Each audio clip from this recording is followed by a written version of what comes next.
오늘 보면 이제 6장 9절 전에 어떤 내용이 등장하죠? 바로 직전에 너희는 이렇게 기도하지 말라라는 내용이 등장합니다. 그렇죠? 너희는 이렇게 기도하지 말라라는 그 부분이 등장하죠. 그래서 5절에서 8절까지 기도할 때 이렇게 하면 안 된다가 들어가 있습니다. 기도할 때 이렇게 하면 안 된다. 근데 여러분, 이 구조가 사실 잘 생각해 보시면 구약 성경에도 이 구조가 항상 반복되는데 어떤 구조냐면 하나님의 백성을 부르셨어요. 하나님 백성 부르신 다음에 어떻게 하시냐면 너희는 이방 민족, 이방 신을 따라 살아가지 말아라. 따라 사지 마라. 그리고 따라 살아라. 이 두 가지를 반복해서 쓴다는 거예요. 이렇게 따라 살지 말아라. 그렇게 하지 말아라. 그런 거죠. 대부분 어떤 거죠?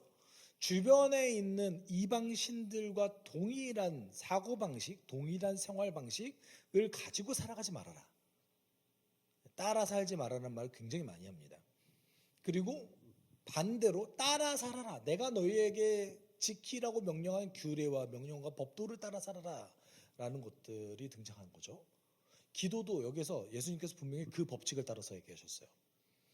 처음에는 뭐라고 하셨죠? 너희는 기도할 때 위선자들처럼, 이 위선자들처럼이라는 말이 사실 제가 작년이 아니었죠. 재작년에 벌써 그게 그러네요. 벌써 그게 그렇게 시간이 흘렀습니다. 1년이라는 시간이 더 흘러서 제가 5주를 그 주기도문 강의를 했어요. 주기도문으로 기도하기 특강을 했었습니다.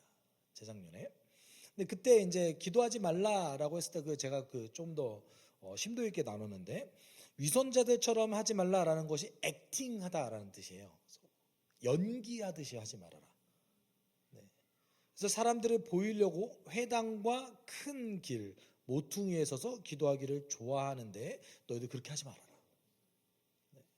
그래서 여기에 근거한다면 우리가 대표 기도할 때도 굉장히 진실성 있게 기도해야 되는 것이죠. 우리의 언어로, 우리의 말로. 저는 사실 그동안에 제가 대표기도, 제가 어릴 때는 우리 장로님들 대표기도가 굉장히 그 시간 제가 굉장히 졸았습니다. 무슨 말씀을 하시는 거지? 네. 무슨 말씀을 하시는 거지를 캐치를 못했어요. 그리고 굉장히 길잖아요. 한 3분 정도 보통 하시잖아요. 그렇죠? 야, 참 저거를 준비하시는 것도 참 대단하시다.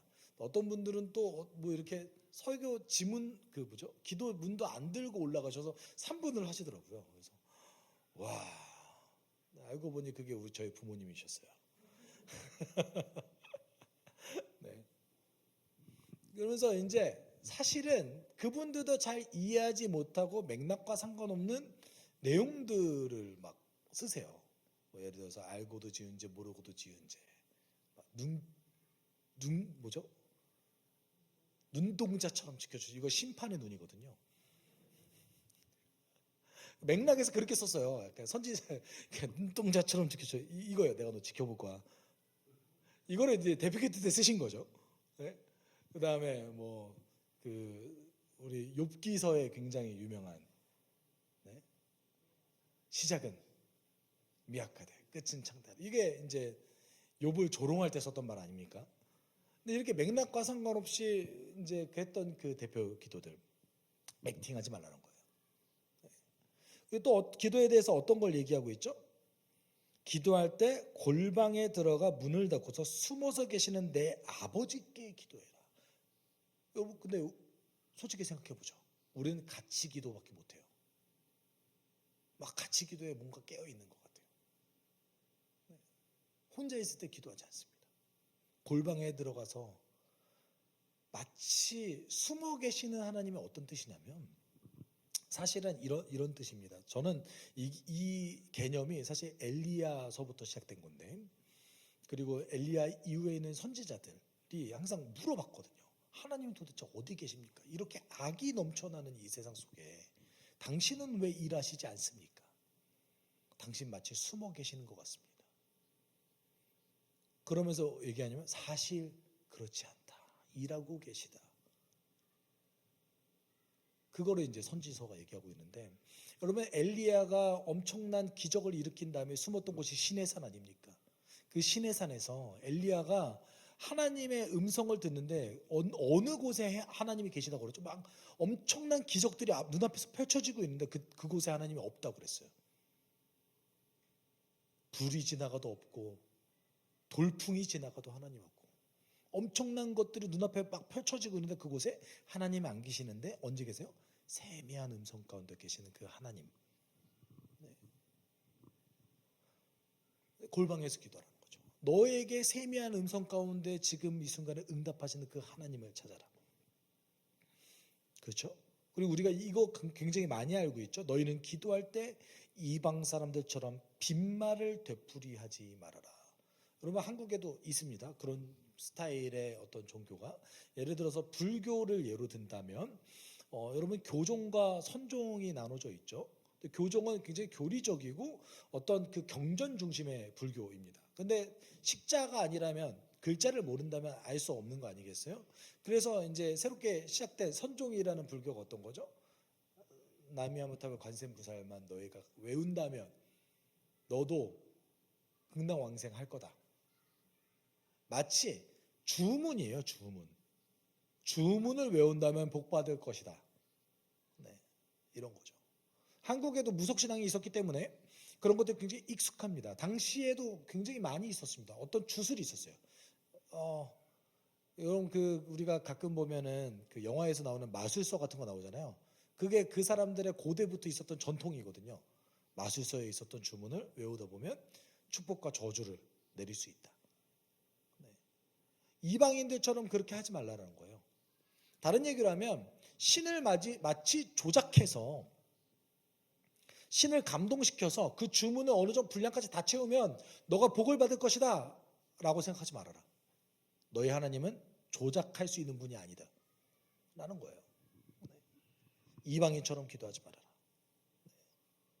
그리고 또 뭐라고 얘기하시죠? 그들을 본받지 마라. 따라가지 마라. 하나님 너희 아버지께서는 너희가 구하기 전에 너희에게 필요한 것이 무엇인지 알고 계신다. 사실 제가 신학을 공부할 때 가장 혼란스러웠던 지점이 여기였습니다. 알고 계신데 왜 기도해야 되지? 여러분 그 생각 안 해보셨어요? 예수께서 여기서 너희에게 필요한 모든 것을 알고 계신다. 그러면 알고 계신데 말하지 않으면 안 주시는 건가?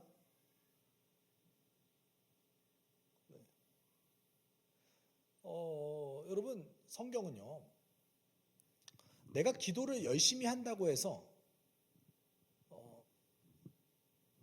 기도를 안 한 사람과 구원에 있어서 차이가 있다라고 얘기하지 않습니다.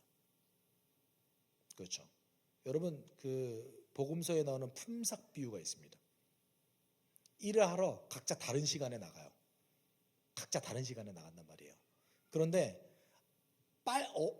오전부터 일한 사람과 늦게 일한 사람이 받는 품삯이 같아요, 달라요?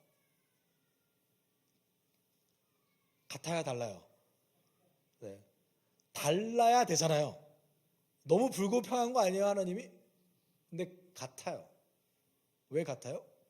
하나님께서 모든 사람들에게 다 동일하게 하나님의 모든 것을 다 부어주셨기 때문에 그렇습니다. 그러면 잘 생각해 보세요. 먼저 일하면 손해 아니에요? 그러니까 우리가 이제 뒤늦게 예수 믿어야지라고 생각하잖아요. 아니에요. 그 사람은 더 많이 누린 거예요. 더 많이 누린 거예요. 여러분 왕자처럼 공주처럼 한 5분만 사실래요? 평생 사실래요? 그럼 바보가 어디 있어요, 세상에. 그렇잖아요. 우리가 뒤늦게 예수 믿어서 이만큼 해야지, 그 복을 이때 받아야지, 이건 바보예요. 그러니까 기도를 한다라는 건요, 하나님이 나를 얼마나 더 사랑하시는지를 알 수 있는 가장 좋은 방법이에요. 이 세상에 흔들려서 내가 좌충우돌하지 않게 하는 가장 좋은 방법입니다. 네. 여러분 세상은요, 우리를 계속 속여요. 오늘 우리가 본문 가운데 깊이 나눌 건데 세상이 우리가 얼마나 속이냐면 현재 일어나는 세상을 한번 보죠. 여러분 AI가 굉장히 발달하고 있습니다. 언젠가는 우리의 손으로 하는 대부분의 노동력은 AI가 대체할 겁니다. 기계가 대체할 거예요. 그리고 머지 않은 것 같아요. 네. 요새 이런 기사를 제가 봤습니다. 굴 까는 거 있잖아요. 전 처음엔 귤인 줄 알았어요. 그래서 귤 껍데기를 어떻게 기계가 까지? 라고 생각했는데 그거 말고 이제 해산물 굴 까는 게 원래 굉장한 숙련자가 필요했대요. 근데 이게 기계팔이 도입됐다고 해요. 그래서 아줌마 20명분이 항상 돌아간대요. 우리 아줌마들은 일자리를 잃으셨습니다. 여러분 이 역사 가운데 이런 일은 계속 반복됐어요. 아마 저는 어떤 사람은 이렇게 예측하더라고요. 로마 제국의 전철을 밟지 않을까? 로마 제국이 나라를 확장하고 나서 엄청난 노예들이 생겼어요. 1000만 명의 노예가 생겼다고 합니다. 1000만 명. 그러면 엄청나게 값싼 노동력이 생긴 거잖아요. 그래서 중산층이 다 망했대요. 기술자들이 다 망했대요. 왜냐하면 노예를 쓰면 되니까. 그래서 로마 제국이 있었던 방법 중에 하나는 뭐냐면 두 가지를 썼습니다. 기본소득, 그 다음에 엔터테인먼트. 그러면서 이제 이렇게 예측하는 학자도 있었습니다. 아마도 뭐 OTT 한 4-5개 이렇게 주고 영화관 OTT 뭐 이런 것도 정액제로 그냥 무료로 배급해주고 기본소득 해준 다음에 그것을 상쇄하지 않을까요? 왜냐면 사람이 시간 남으면 시간을 써야 되니까. 여러분 인간 정신은 그때 멀쩡합니까? 여러분 일을 안 해서 즐거움에 나의 몸을 맡겼을 때 우린 정상적인 인생을 살아갈 수 있습니까? 우린 그럴 것 같은데 그렇지 않다라는 거예요. 여러분 하나님이 우리를 설계하셨고 그 하나님의 설계하신 그 방법대로 살게 하는 것이 성경에 기록되어져 있습니다. 그런데 이거를 따르는 그 과정 가운데 우리 가운데 갈등이 매우 커요. 안 크세요? 예수님 따라가면 손해볼 것 같지 않으세요?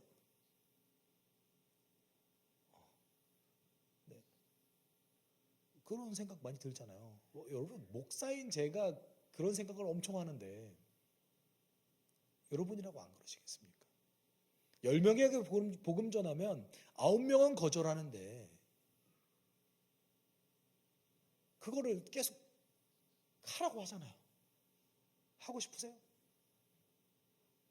특별히 오늘 우리가 함께 나누는 이 본문이 위치되어져 있는 그 산상수훈 예수님 하신 말씀을 들으면 우리는 죄책감에 빠져들 때가 많습니다. 왜요? 못하니까. 겉옷을 벗어달라고 하면 속옷까지 벗어줘라. 너와 오리를 걸어가자고 하면 십리까지 같이 동행해줘라. 왼뺨을 맞으면 아니 왜 굳이 오른뼈까지 돌려대야 됩니까? 오른뺨까지 돌려대서 맞아라. 원수를 사랑해라. 예배를 드리다가 너와 사이가 나빠진 사람이 생각나거든 가서 화해를 해라. 여러분 우리는 산상수훈을 들을 때마다 예수께서 하셨던 그 명령들을 들을 때마다 우리는 죄책감에 빠져들고 이걸 도대체 어떻게 지킬 수 있나 라는 생각을 하게 됩니다. 여러분 근데 산상수훈은 이것을 그리스도인은 반드시 이렇게 이거를 해야 됩니다를 말하는 것이 아니라 메시아가 오셔서 우리가 성령의 능력으로 주의 기도를 따라 해가며 능력을 얻으면 이렇게도 할 수 있습니다라는 걸 보여준 거예요. 우리의 가능성을 보여준 거예요. 그렇기 때문에 주의 기도문은 우리가 예수의 명령을 따라 살아가는 데 가장 핵심적인 위치에 있습니다. 정말 정직하게 얘기한다면 주의 기도를 따라 기도하지 않으면 능력이 나타날 수가 없습니다. 살아갈 수 없습니다. 하나님 나라 백성으로 사는데 가장 큰 핵심은 기도에 있습니다. 근데 어떤 기도요? 주의 기도에 있습니다. 그래서 우리가 이걸 함께 나누는 거예요. 사실 그리스도인의 신앙 패턴 가운데 가장 오염된 지점이 어디에 있냐면 기도에 있습니다. 왜요? 우리의 기도가 철저하게 우리의 욕망에 닿아 있기 때문에 그렇습니다. 그리고 저는 오늘 함께 증명해 나갈 거예요. 왜 그동안에 우리의 기도가 우리의 욕망에 맞닿아 있었는지. 여러분, 오늘 제목이 너희는이죠. 하나님께서 우리를 너희는 이렇게 기도하라라고 부르셨습니다. 네. 이것이 어떤 뜻입니까? 너희가 다른 사람들과 다르게 기도하라라는 뜻이겠죠. 너희는, 여러분, 여기 계신 분들 중에서 혹시 약소국과 굉장히 개발도상국의 시민으로 살아가고 싶으신 분 계세요? 뭐 그러신 분도 계실 수 있죠. 난 선교사가 되겠습니다. 제가 베네수엘라, IT, 네. 훨씬 소말리아도 괜찮은 것 같고요. 그렇죠. 그렇지 않잖아요. 여러분, 이왕이면 강대국, 이왕이면 선진국, 그리고 안정적인 기반을 주는 그곳의 시민으로서 살아가고 싶지 않습니까? 그렇죠? 네, 다 그렇습니다. 성경은 우리에게 너희가 어느 나라 시민인지를 먼저 이야기하고 시작합니다. 너희가 누군가? 하나님 나라로부터 여러분 우리가 하나님의 일을 하기 위해서 차출된 사람이 아니라 선별된 사람입니다. 여러분, 차출된 건 뭐예요? 의무를 다하기 위해서 징병 가는 거나 마찬가지인 거죠. 우리 징병 당한 거 아니에요. 그렇죠? 선출된 자들이에요. 레위기 18장 1절에서 4절은 너희는이 어떤 존재인지를 대략적으로 알려주는 것이 있는데 이렇게 얘기하고 있어요. 주님께서 모세에게 말씀하셨다. 너는 이스라엘 자손에게 말하여라. 그들에게 이렇게 일러라. 내가 주 너희의 하나님이다. 너희는 너희가 살던 이집트 땅의 풍속도 따르지 말고 내가 이끌고 갈 땅 가나안의 풍속도 따르지 말아라. 너희는 그들의 규례를 따라 살지 말아라. 그리고 너희는 내가 명한 벽도를 따르고 내가 세운 규례를 따라 살아라. 내가 주 너희의 하나님이다. 반복되는 것들이 있죠. 따라 살지 말아라. 따라 살아라.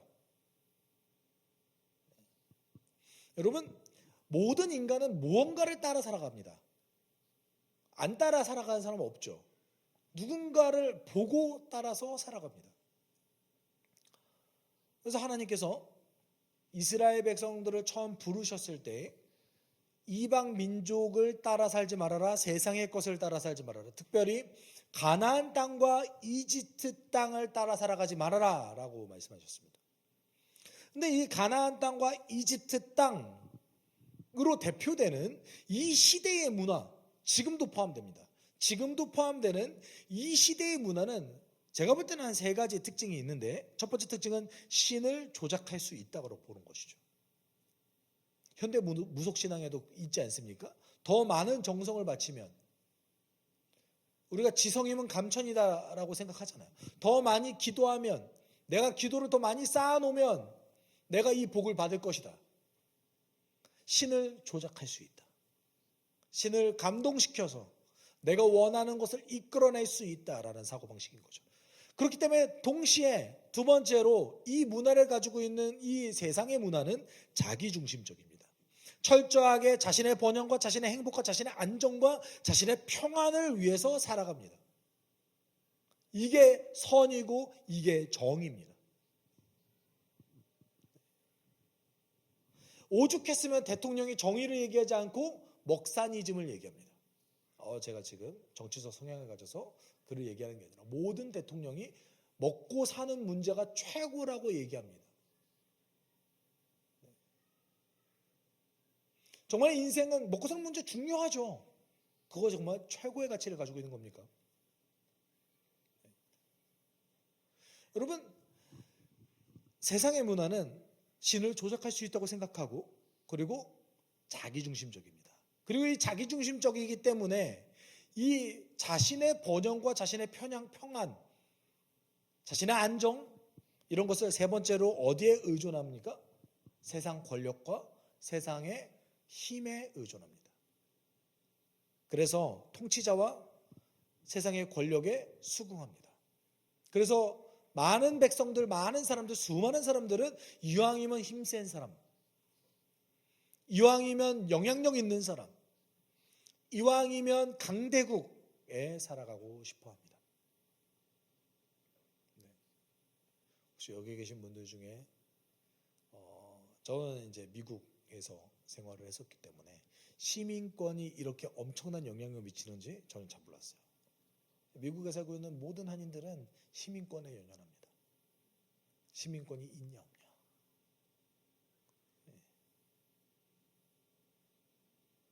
사실 1세대는 할 수 있는 게 없어요.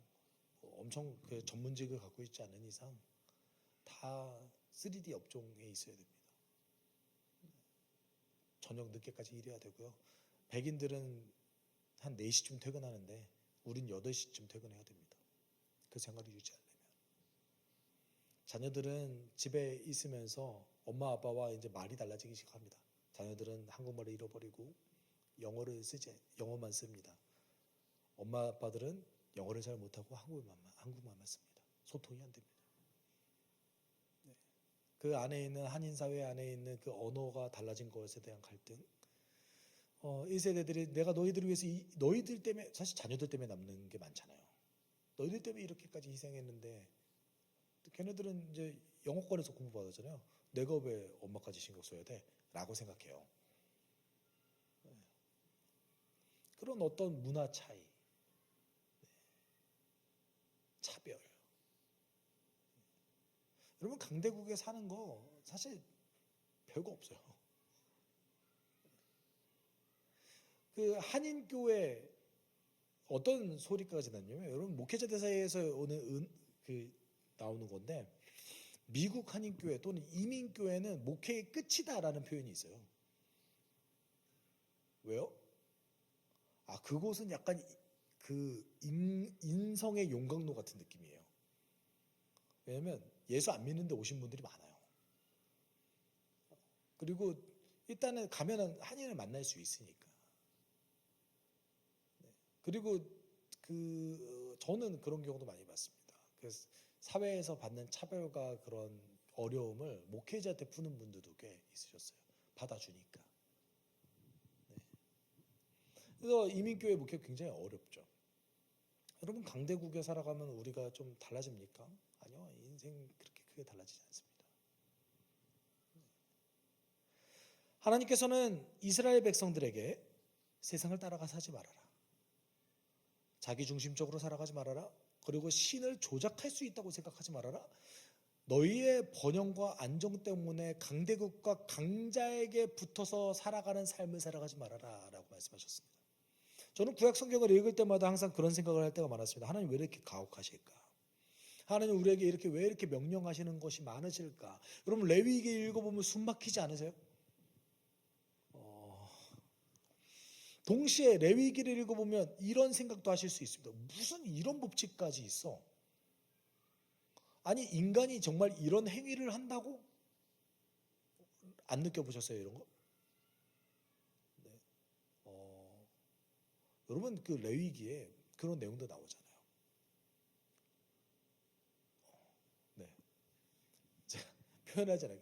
사실 제가 레위기 강의를 하고 싶었던 마음이 있었어요. 레위기 강의를 너무 하고 싶은 마음이 있었는데 레위기를 제가 이렇게 연구하면 연구할수록 되게 세요.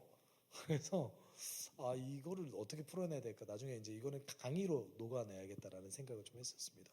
근데 여러분 레위기를 자세히 보시면은 하나님께서 왜 이렇게 규칙을 디테일하게 만드시고 그렇게 살게 하실까라고 본다면 인간이 인간답게 살게 하기 위해서 그런 규칙을 만들어 주신 거예요.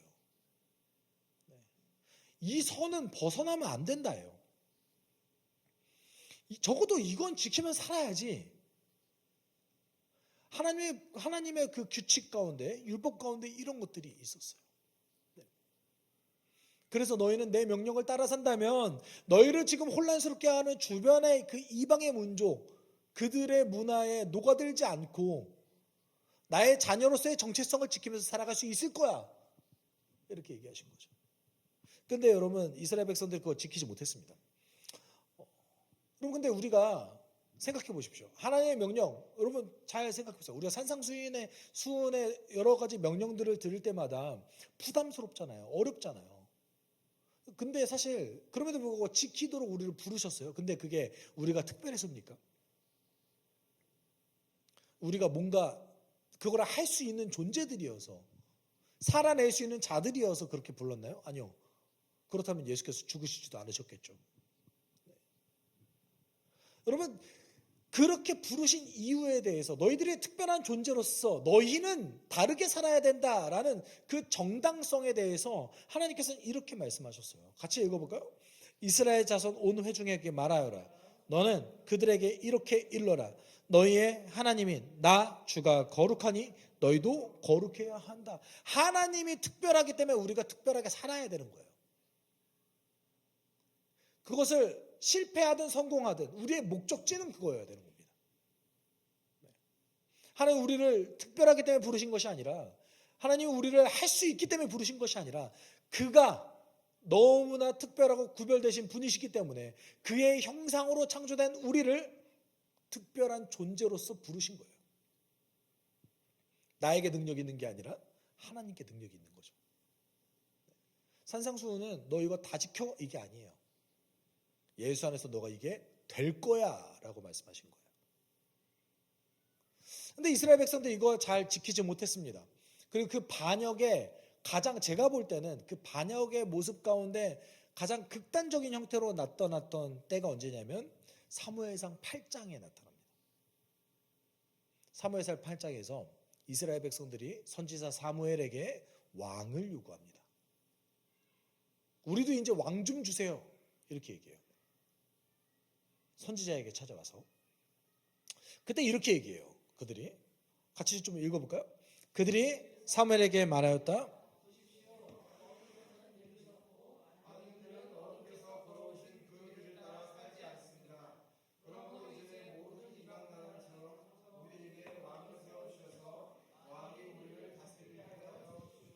여러분 이 8장 5절에서 이 이스라엘 백성들이 요구한 것의 핵심은 어디에 있습니까? 이제 모든 이방 나라들처럼 우리에게 왕 주십시오. 하나님은 어떻게 우리를 부르셨죠? 이스라엘 백성은 어떻게 부르셨습니까? 너희가 이집트를 따라 살아가지 말아라. 너희가 가나안 땅을 살아가지 말아라. 너희가 세상 풍속을 따라 살아가지 말아라. 근데 선지자에게 이스라엘 백성들이 찾아와서 이제 우리가 이방 백성들을 따라서 살겠습니다. 왕 좀 주십시오. 여러분 이게 얼마나 비참한 말입니까? 여러분이 이렇게 동일하게 예를 들어보면 여러분이 저한테 찾아줬어요. 이런 거예요. 제가 저기 불교 신자처럼 살고 싶은데 담임 목사님 저 좀 어떻게 살아야 될지 도와주시면 안 돼요? 그러면 제가 어떻게 대답해야 되죠? 물러거라 이 사탄아 이렇게 네, 안 들어갔겠죠 오디오에. 선지자 사무엘은 그럼에도 불구하고 설득합니다. 너희에게 왕이 생기면 그 왕이 너희를 착취할 거야. 그 왕이 기득권을 만들 거고 그 왕이 너희를 훨씬 더 불행하게 만들 거야. 지금 우리는 사실 생각해봐라. 평등하잖아. 누가 누구를 착취하고 있지 않잖아. 근데 왕이 생기면 너희를 착취할 거야. 너희의 생활은 훨씬 더 어려워질 거야. 근데 또다시 때를 씁니다. 우리도 모든 이방 나라들처럼 우리의 왕이 우리를 다스리며 그 왕이 우리를 이끌고 나가서 전쟁에서 싸워야 할 것입니다. 힘이 있어야 됩니다. 힘이 있어야 우리가 평안과 번영과 안정을 누릴 수 있습니다. 쟤들 보십시오. 저 나라들은 힘이 있으니까 저렇게 사는 거 아닙니까? 우리가 언제까지 이렇게 당해야 됩니까? 우리도 저 나라처럼 살게 왕 주십시오. 여러분 이게 얼마나 웃긴 얘기입니까? 선지자에게 요구한다는 것은 하나님께 요구하는 겁니다. 하나님께 무엇을 요구한 겁니까? 이방 나라처럼 살기 위해서 우리에게 왕 주세요. 이만한 반역이 성경에 없습니다. 이스라엘이 진짜 타락한 것은 사실 왕정 이후예요. 그 전까지는 사사기의 타락의 모습이 등장하지만 그래도 갱신이 있었습니다. 근데 이스라엘에 왕이 생기고 나서 갱신이 정말 더 어려워졌습니다. 그래도 사사기에는 사사가 13명이 등장하지 않습니까? 그런데 이스라엘의 그 몇백 년의 역사 가운데 선한 왕이 7명밖에 안 됩니다. 그 선한 왕들조차 굉장히 실수를 많이 했던 왕들이었습니다. 하나님이 자신을 반역하고 왕을 구했던 그 이스라엘 백성에 대해서 이렇게 평가를 내리셨어요. 네, 우리 가을이가 많이 컸네요. 문도 닫을 줄 알고. 우리 같이 읽어볼까요? 주님께서 사무엘에게 말씀하셨다. 백성이 너에게 한 말을 다 들어주어라.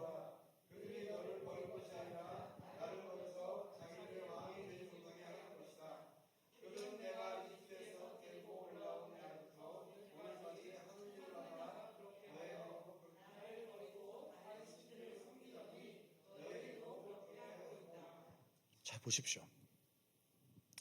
반역했다라고 말씀하고 계십니다. 어떤 게 반역인 거예요? 왕을 구했던 게 반역이 아니라 우리도 이방 나라처럼 살게 해주십시오 라는 선택은 하나님께 있어서 반역이었다는 거예요. 너희는 이집트의 문화를 따라 살아가지 말고 가나안을 따라 살아가지 말고 너희는 나를 따라야만 했던 존재들인데 그들이 하나님 우리가 이방 나라처럼 되길 원하니까 왕 주세요. 이 반역이 8장에 등장합니다.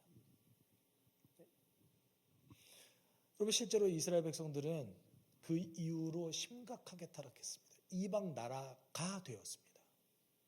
이방 나라처럼 살아갔습니다. 그들과 똑같이 구별되지 않은 상태로 섞여 살아가기 시작했습니다. 열왕기와 17장 7절 8절에서 이렇게 얘기하고 있어요. 이렇게 된 것은 하나님께서 심판에 대해서 얘기하실 때 이렇게 된 것은 이스라엘 자손이 자기들의 이집트 땅을 이끌어내어 이집트 왕 바로의 손아귀로부터 구원하여 주신 주 하나님을 거역하여 죄를 짓고 다른 신을 섬겼기 때문이며 또 주님께서 이스라엘 자손의 면전에서 내쫓으신 이방 나라들의 관습과 이스라엘의 역대 왕들이 잘못한 것들을 그들이 그대로 따랐기 때문이다. 이방 나라의 관습 그대로 따랐기 때문이다. 이방 신을 자신의 신으로 섬겼기 때문이다. 네. 하나님의 심판에 대해서 구약 성경은 굉장히 면밀하게 다루고 있죠. 여러분 솔직히 구약 성경 읽으시면 좀 불편하지 않으십니까? 그렇죠? 네.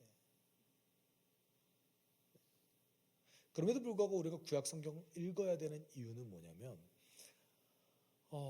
우리 여호와 하나님을 신약 성경만 읽었을 때 우리가 너무 쉽게 대할 수도 있어요. 하나님 잘 모르기 때문에.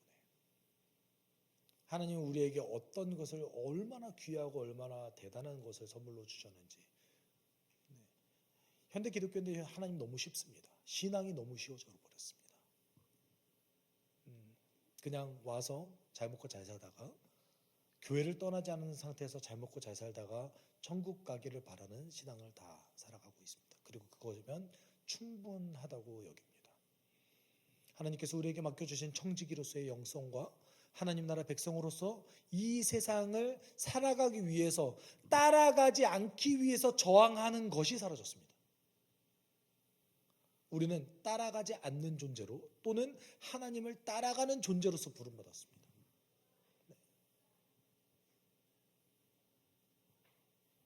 여러분 세상 따라가지 않는 건 쉽지 않습니다. 정말 쉽지 않습니다. 저도 날마다 고민합니다. 그러면 그리스도인으로서 좀 쉽게 살면 안 됩니까? 아니요, 따라 사는 게 더 어려워요. 따라 살려면 여러분 우리 항상 비교하며 살아야 되잖아요. 우리 인생에 안정과 평안은 올 수 있는 겁니까? 그러니까 하나님 명령대로 살아가는 게 훨씬 더 복된 삶인데 그 삶을 살아가는 것이 사실 쉽지 않습니다. 그러니까 우리는 가만히 있으면 순응할 수밖에 없는 거예요. 여러분 따라 살지 않는 거 쉽지 않아요. 여러분 다 직장 생활 하시니까 다 아시잖아요. 저 유학 생활할 때 돈 많은 사람이 얼마나 부러우는지 아세요? 야, 세상에 유학을 왔는데 돈 없이 공부할 수 있다니. 그러니까 일하지 않고 공부할 수 있다니. 나도 일하지 않고 공부하고 싶다. 네. 일하느냐고 수업 시간에 막 졸고 있는 거예요, 제가. 조는데 내가 뭐하러 유학을 왔지? 그런 생각을 하면서 유학 생활을 했어요. 부럽잖아요. 여러분, 근데 하나님은 이방의 신과 다르십니다. 우리에게 능력을 주시고 우리 할 수 없는 존재임에도 불구하고 우리의 힘으로 우리 인정해야 되잖아요. 우리의 힘으로 따라 살지 않을 수 없어요. 제가 처음에 개척을 결정할 때도 기도할 때마다 하나님께 항상 했던 지금은 사실 그 기도 안 하거든요. 그때는 겁이 많아가지고 하나님 돈 없는데 유병장수하지 않게만 도와주세요. 차라리 병이 없게 하시거나 돈이 있게 하시거나 둘 중에 하나 정도는 좀 주세요. 이랬었어요. 무엇을 믿느냐의 문제였던 거죠. 저는 그때 사실 하나님의 말씀 그대로 온전히 신뢰하지 못했던 것 같습니다. 해야 되니까 했다고 생각했어요. 제가 롤모델 되는 교회, 따르고 싶어하는 교회를 찾아 헤맸는데 쉽게 찾기 어려웠습니다. 물론 이제 롤모델 교회가 있었죠. 근데 한국에서도 그런 교회가 있으면 내가 나는 평생 부목사로 살아도 괜찮으니까 그 교회에 가보고 싶다라는 생각을 했는데 일단 그런 기회가 오지 않았고요. 있다면 그냥 어쩔 수 없네. 내가 해야겠네. 네. 그때 겁이 많았습니다. 왜냐면요. 하나님 말씀 믿지 못했기 때문에. 네. 따라 살아가는 것, 하나님의 명령 따라 살아가는 것도 사실 어렵죠. 신뢰가 잘 안 가요.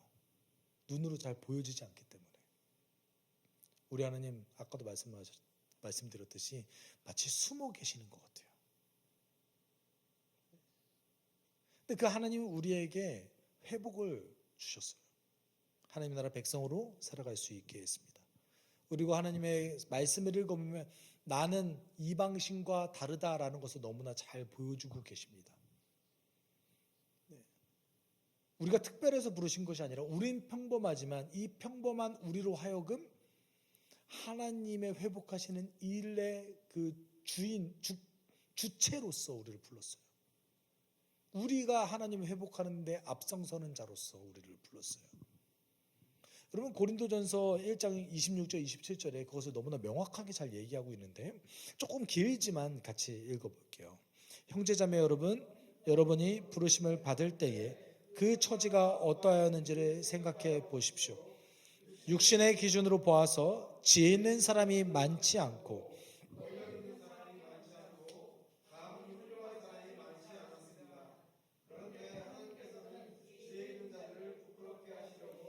세상의 어리석은 것들을 택하셨으며 강한 것들을 부끄럽게 하시려고 세상의 약한 것들을 택하셨습니다.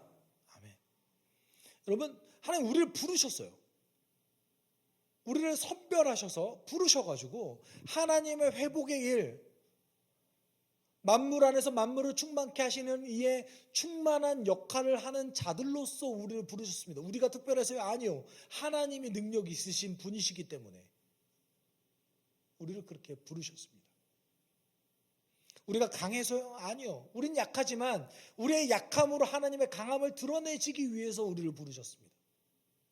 우리가 지혜로워서요? 아니요. 우리 지혜롭지 않아요. 그렇지만 하나님께서 우리의 어리석음을 통해서도 하나님 일하시기 위해서 우리를 부르셨습니다. 그 도구로서 우리가 살아가게 하는 그 힘과 원동력이 주의 기도에 있습니다. 산상수훈의 가장 중심부에 주의 기도가 들어가 있습니다. 너희는 이렇게 기도하라. 하늘에 계신 우리 아버지 이름이 거룩히 여김을 받으시오며 나라가 임하시오며 뜻이 하늘에서 이루어지듯이 나의 삶 가운데서도 하나님의 뜻이 이루어지기를 기도해라. 일용할 양식, 너의 삶의 방식을 위해서 기도해라. 용서를 위해서 기도해라. 여러분, 이 기도가 우리가 하나님 나라 백성으로서 살아가게 만드는 가장 귀한 원동력입니다. 근데 여러분, 우리는 어떻게 기도해 왔습니까? 이 아주 능력 있는 하나님 나라 백성으로서, 하나님의 도구로서 회복의 역할을 할 수 있는 가장 중심적인 이 능력의 틀을 가지고 우리는 이렇게 기도했어요. 저 이방 나라처럼 살게 해 주십시오. 쟤들이 너무 부럽습니다. 나도 저런 인생 살게 도와주십시오라고 기도하지 않았습니까? 저는 솔직히 그런 기도했던 것 같습니다. 여러분이 하나님 나라 백성으로 살아가기 위한 능력을 구하는 기도를 하십시오. 하늘에 계신 우리 아버지, 나에게 모든 걸 다 베풀어 주신 그 하나님, 당신의 이름이 나의 삶을 통해서 드러나길 원합니다. 구별되게 거룩해지기 원합니다. 하늘의 뜻이 내 삶에도 이루어지기 원합니다. 우리 예수께서 너희가 하늘의 문을 열면 너희 땅의 삶에서도 열릴 것이요 너희가 닫으면 하늘에서도 닫힐 것이다. 여러분, 우리의 삶의 그 역사는 하나님 우리를 도구로 쓰시겠다고 말씀하셨어요. 이건 약속이에요. 근데 우리가 그 기도의 능력을 사용하지 않는 거죠. 우리의 간증은 다 욕망으로 점철되어져 있습니다. 여러분, 우리의 간증이 하나님 나라 복음이 전수되는 것이길 소망합니다. 간절히 소망합니다. 주의 기도를 드림으로 우리가 그 인생 살아갈 수 있습니다. 산상수훈에 있는 그 위대한 인생, 매력적인 인생, 여러분, 우리 하나님은 그 인생으로 우리를 부르셨습니다. 이제 우리의 기도가 저 이방 나라처럼 사는 것이 아닌 하나님의 명령 따라서 복된 인생 살기 원합니다가 되어야 됩니다. 저는 여러분이 그런 인생 살아가시길, 그리고 올해 함께 저와 그 주의 기도를 함께 배워나가면서, 저도 배우고 있어요. 배워나가면서 이 기도가 어떤 능력이 있는지, 내 기도가 변하면 나의 삶이 어떻게 변할 수 있는지 우리가 서로 간증할 수 있는 시간도 됐으면 좋겠습니다. 네, 우리 같이